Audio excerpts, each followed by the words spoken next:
Hey guys, I want to talk to you about the GOA Goals event. This big event, kind of like SHOT Show, but open to the public 2 of the days that happened in Knoxville, Tennessee for the very first time.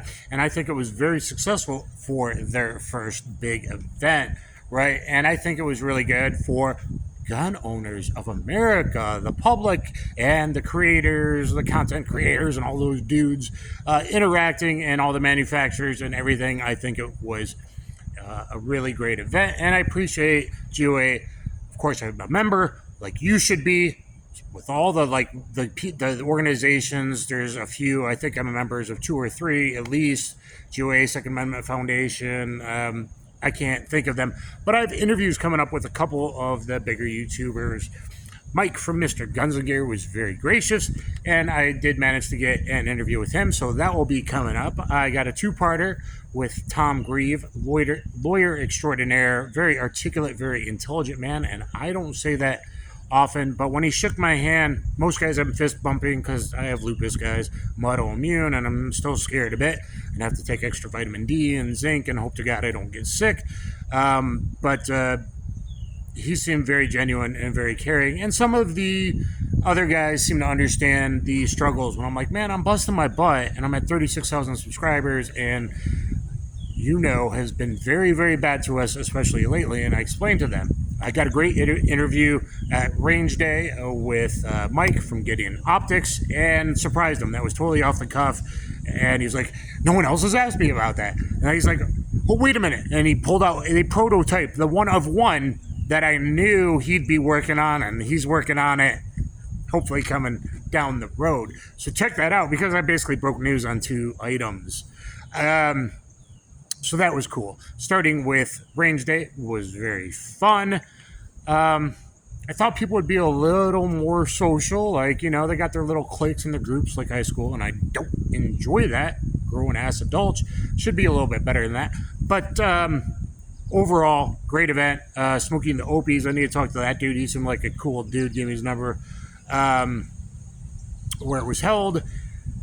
Whole lot of guns. I shot a bit. I felt guilty shooting expensive ammo. I should have just hopped in there. I didn't even shoot a full auto. I took someone with me that did. But I shot some, cool stuff.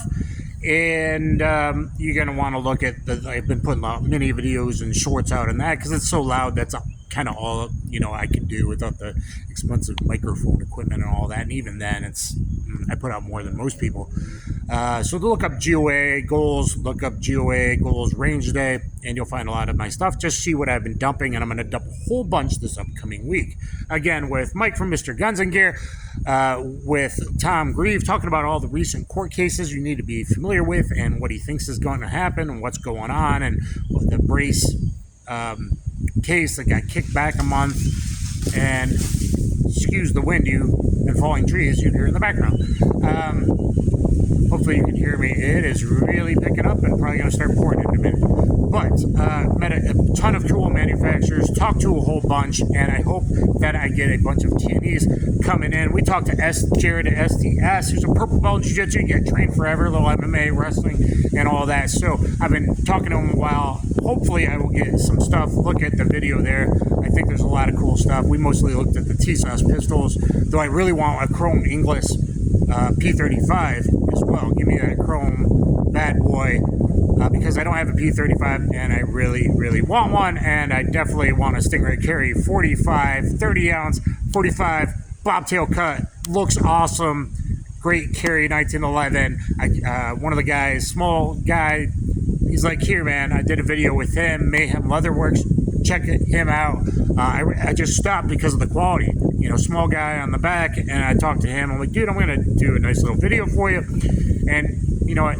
He gave me this really nice 1911 holster. So those two will pair together really well. I'm really excited to get some stuff from Henry. I shot the big boy. I shot it with the bird's head. I should have shot it with the other one. So I want a big boy, the regular one. I want a lever action 357. And the Homesteader looks pretty awesome too. I don't think I shot it. I'm not sure. But the Homesteader is really cool too. So apparently lever guns and revolvers, they want to act like that's still okay, and maybe a double-barreled shotgun. But everything else was automatically demonetized, of course. Everything that's been uploaded in the last couple months, everything that was uploaded from the show, other than lever action and wheel guns. I can't say wheel guns though. I gotta say revolver. So, and you know, I had to change my name for my business. I'm starting Revolver Customs for custom grips.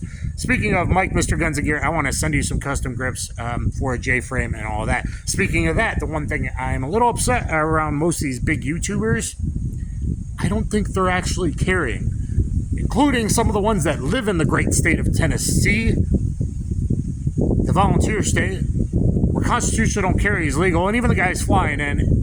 I know it's a bit of a pain in the ass nowadays, but you can use a Pelican case and fly at least 1 or 2 pistols in, right? So guys, if you're preaching all this to people and talking about carrying stuff, be a little more genuine, because I was always carrying at least 2. The first couple days before the public was there, I was showing off one of my Charter arm snubs with my custom Wolf rosewood grips that look awesome on it from revolvercustoms.com in the future. And but I changed, you know, but I had a Micro 9 in my pocket. And then when I opened yesterday to the public, I had my TX4 carry-on, and I put a bigger magazine in my Micro backup in case I had to.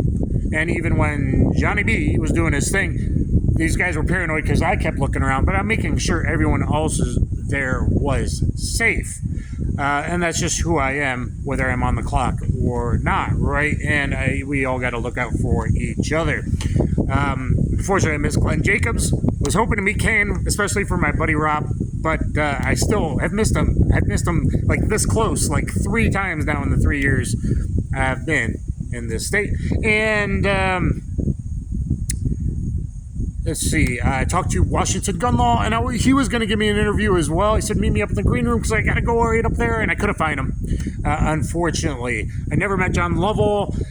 And I've commented on some of his videos, hoping, you know, he'd mess around with me, maybe put up my huge library of both martial arts, like probably 2,000-3,000 videos of martial arts, jiu-jitsu, MMA, catch wrestling.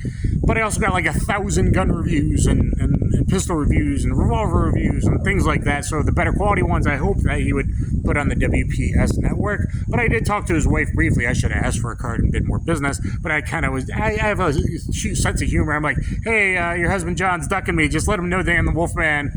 I said, hey, I'm a jiu-jitsu black belt. I just kind of wanted to mess with him. And he's got 5 or 10 minutes. You know, maybe he's big time in it now. I don't know.